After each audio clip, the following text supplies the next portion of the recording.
अस्सलामुअलैकुम दोस्तों, क्रिकेट की ताज़ा तरीन अपडेट हासिल करने के लिए मेरे चैनल को सब्सक्राइब कर लें। नाजरीन, आज पाकिस्तान ने तारीख रकम कर दी। बंगालियों को बता दिया कि हम पाकिस्तानी हैं। एक बड़े मार्जिन से बंगालियों को चित कर दिया है।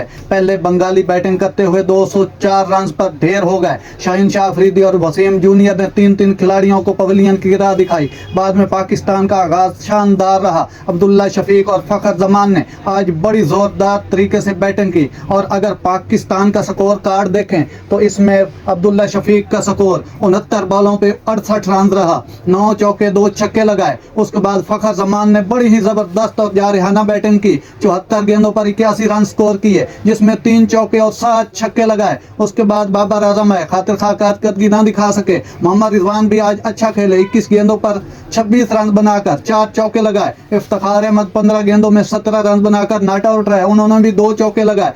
पाकिस्तान ने ये मैच 7 विकेटों से और 18 ओवर के बड़े मार्जिन से जीत लिया है। अगर पॉइंट टेबल पे जाएं तो पॉइंट टेबल पे पाकिस्तान अच्छी पोजीशन में आ चुका है। पाकिस्तान ने आज की जीत अपने नाम करते हुए 5वीं पोजीशन पर आ गया है। अगर जीत का तसलसल बरकरार रहा तो पाकिस्तान सुपर 4 में भी जा सकता है। नाज़रीन, अगर मेरी खबर अच्छी लगी तो मेरे चैनल को सब्सक्राइब जरूर करके जाइएगा। अल्लाह हाफिज।